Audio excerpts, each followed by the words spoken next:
অসম চৰকাৰে ৰাজ্যৰ নতুন মুখ্যমন্ত্ৰী ডক্টৰ হিমন্ত বিশ্ব শৰ্মা নেতৃত্বাধীন চৰকাৰে যি 1 লাখ চাকৰি দিয়াৰ কথা ঘোষণা কৰিছে সেই চাকৰি আপুনি কেনেকৈ লাভ কৰিব ইয়াৰ প্ৰক্ৰিয়া ইতিমধ্যে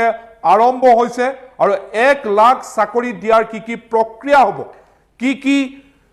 বিভাগত এই চাকৰি থাকিব আৰু আবেদন আপুনি কেনেকৈ কৰিব তাৰ যি প্ৰক্ৰিয়া আছে ইতিমধ্যে ৰাজ্য চৰকাৰে আৰম্ভ কৰিছে এই মুহূৰ্তৰ এই গুৰুত্বপূৰ্ণ বাতৰিটো আপোনালোকলৈ আগবঢ়াইছো যে ইতিমধ্যে আৰম্ভ হৈছে প্ৰস্তুতি তৎপৰ হৈছে হিমন্ত বিশ্ব শৰ্মা নেতৃত্বাধীন চৰকাৰ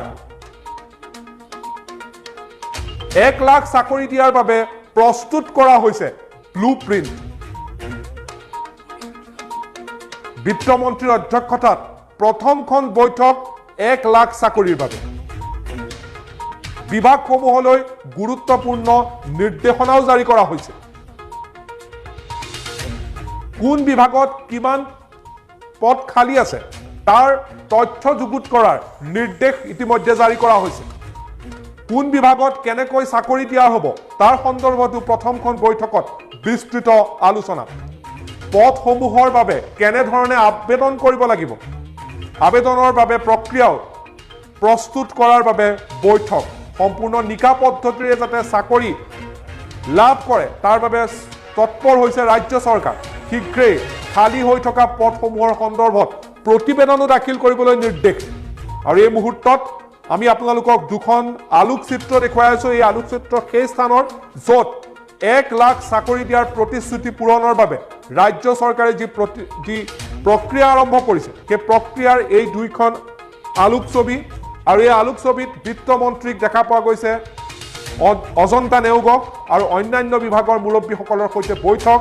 যে ডক্টৰ হিমন্ত বিশ্ব শৰ্মা নেতৃত্বাধীন চৰকাৰে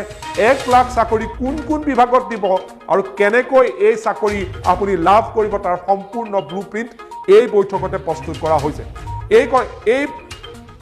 এই বিষয়ত সবিস্তাৰে কথা পাতিবৰ বাবে মই সংযুক্ত হ'ব বিচাৰিছো মোৰ লগত আছে মোৰ সহযোগী নেত্ৰ মই আপোনাৰ ওচৰলৈ আহিছো আমি আমাৰ দৰ্শকসকলক বৰ্তমান দেখুৱাইছো কেনেকৈ 1 লাখ চাকৰি দিয়াৰ প্ৰস্তুতিৰ বা পৰিকল্পনাৰ কি ব্লুপ্ৰিণ্ট আছে সেই ব্লুপ্ৰিণ্ট কেনেকৈ প্ৰস্তুতি চলাই থকা হৈছে এই ব্লুপ্ৰিণ্ট কেনেকৈ সেই সম্পূৰ্ণৰূপে সেই প্ৰক্ৰিয়া কেনেকৈ হ'ব তাৰ যি কাম কাজ আছে বৰ্তমান চলাই থকা হৈছে মই আপোনাৰ পৰা সবিশেষ জানিব বিচাৰিছো নিশ্চিতভাৱে ক'ব লাগিব দীক্ষিত শৰ্মা ৰাজ্যৰ নিবনুৱাসকলৰ বাবে এই মুহূৰ্তত এটা খুবেই ভাল খবৰ বুলি ক'ব পাৰি যিসকল চাকৰি প্ৰত্যাশী যুৱক যুৱতী আছে শিক্ষিত যুৱক যুৱতী আছে তেওঁলোকৰ বাবে ভাল খবৰ কাৰণ 1 লাখ চাকৰিৰ প্ৰতিশ্ৰুতি হিমন্ত বিশ্ব শৰ্মা নেতৃত্বাধীন চৰকাৰখনে নিৰ্বাচনৰ প্ৰাক্ষণতো দিছিল আৰু নিৰ্বাচনৰ পৰৱৰ্তী সময়তো চৰকাৰখনৰ কেবিনেটত এই সিদ্ধান্ত গ্ৰহণ কৰা হৈছে যে 1 লাখ চাকৰি দিয়া হ'ব আৰু প্ৰথমখন কেবিনেটে তেওঁলোকে কমিটি গঠন কৰিছিল অজন্তা নেওগৰ নেতৃত্বত বিত্তমন্ত্ৰী অজন্তা নেওগৰ সভাপতিত্বত এখন কমিটি গঠন কৰা হৈছিল আৰু সেই কমিটিখনক প্ৰতিবেদন দিবলৈ দিয়া হৈছিল যে কোন বিভাগত কিমান পদ খালী আছে বা কেনে ধৰণে 1 লাখ চাকৰি দিয়া হ'ব তাৰ সন্দৰ্ভত বিত্তমন্ত্ৰীগৰাকীৰ অধ্যক্ষতাত এখন বৈঠক আজি দিন অনুষ্ঠিত হৈছে আৰু সেই বৈঠকখনত ৰাজ্যৰ মুখ্য সচিব জিষ্ণু বৰুৱা উপস্থিত আছিল সমান্তৰালভাৱে ৰাজ্যৰ কেইবাটাও বিভাগৰ শীৰ্ষ মুৰব্বীসকল উপস্থিত শীৰ্ষ বিষয়াসকল উপস্থিত আছিল আৰু এক পুংখানুপুংখভাৱে বৈঠকত আলোচনা কৰা হৈছে যে 1 লাখ যি চাকৰি দিয়া হ'ব সেই চাকৰি দিয়াৰ ক্ষেত্ৰত কেনে ধৰণে আবেদন প্ৰক্ৰিয়া আৰম্ভ কৰিব যেহেতু কেইবাটাও বিভাগত ইতিমধ্যে আবেদন প্ৰক্ৰিয়া আৰম্ভ হৈ গৈছে বুলি আমি ক'ব পাৰি বিশেষকৈ কেইবাটাও বিভাগত ইতিমধ্যে উল্লেখ কৰা হৈছে ইয়াৰ পৰা শিক্ষা বিভাগ সমান্তৰাল স্বাস্থ্য বিভাগ শিক্ষা আৰু স্বাস্থ্যত যথেষ্ট পদ খালী আছে যেহেতু ৰাজ্যত কেইবাখন নতুন মেডিকেল কলেজ হৈছে একে সময়তে বহু পদ খালী আছে শিক্ষা বিভাগত গতিকে শিক্ষা আৰু স্বাস্থ্য বিভাগতেই যথেষ্ট পদ পূৰণ কৰা হ'ব 1 লাখৰ ভিতৰত সেয়া ইতিমধ্যেই শিক্ষামন্ত্ৰীগৰাকীয়ে স্পষ্ট ৰূপত কৈছে একে সময়তে স্বাস্থ্যমন্ত্ৰীগৰাকীয়ে স্পষ্ট ৰূপত উল্লেখ কৰিছে অৰ্থাৎ শিক্ষা স্বাস্থ্যৰ সমান্তৰাল ৰাজ্যৰ আন যিসমূহ বিভাগ সেই বিভাগসমূহত কিমান কেনেধৰণৰ খালী পদ আছে তাক আজি বিস্তৃত আলোচনা কৰা হৈছে কি ধৰণে আবেদন কৰা হ'ব আবেদনৰ বাবে যোগ্যতা কেনে ধৰণে নিৰূপণ কৰা হ'ব কি ধৰণে পৰীক্ষা পতা হ'ব তাক লৈ সবিস্তাৰে আলোচনা কৰা হৈছে আমি এই মুহূৰ্তত সবিশেষ আৰু জানিব বিচাৰিছো বিত্তমন্ত্ৰী অজন্তা নেওগৰ নেতৃত্বত আৰু কেবিনেট বৈঠকত যে সিদ্ধান্ত গ্ৰহণ কৰা হৈছিল আজি এখন বৈঠকত মিলিত হৈছে আৰু এই বৈঠকখনতেই সিদ্ধান্ত গ্ৰহণ কৰা হৈছে যে আগন্তুক দিনত 1 লাখ নিবনুৱাৰ চাকৰি সন্দৰ্ভত নিয়মাৱলী কেনে ধৰণে আসলে পৰীক্ষা পাতিব আবেদন পদ্ধতি কেনে ধৰণৰ হ'ব বাছনি প্ৰক্ৰিয়া কেনে ধৰণৰ হ'ব পৰীক্ষা কি মাধ্যমত পতা হ'ব যেটো কৰোনাই সন্ত্ৰাসৰ সৃষ্টি কৰি আছে শিক্ষাগত অৰ্হতা কিমান লাগিব সবিশেষ কিন্তু আজি বিতংভাৱে আলোচনা কৰা হৈছে আৰু তাত উল্লেখ কৰা হৈছে যে সম্পূৰ্ণ নিকাভাৱে 1 লাখ নিবনুৱাক চাকৰি দিয়া হ'ব ডাঙৰ কথাটোৱে হৈছে সম্পূৰ্ণ নিকা পদ্ধতিৰে চাকৰি দিয়াৰ এটা প্ৰস্তুতি ইতিমধ্যে অসম চৰকাৰ আৰম্ভ কৰিছে আৰু আমি উল্লেখ কৰিছো যে কেইবাগৰাকী শীৰ্ষ পৰ্যায়ৰ বিষয়া আছিল মুখ্য সচিব জিষ্ণু বৰুৱা অজন্তা নেওগে ধৰি কেইবাগৰাকী শীৰ্ষ পৰ্যায়ৰ বিষয়া উপস্থিত আছিল আৰু 1 লাখ নিবনুৱাক চাকৰি দিয়া বা 1 লাখ শিক্ষিত যুৱকক চাকৰি দিয়াৰ প্ৰক্ৰিয়া ইতিমধ্যে আৰম্ভ কৰা হৈছে নিশ্চিতভাৱে আজিৰ দিনটোত ৰাজ্যৰ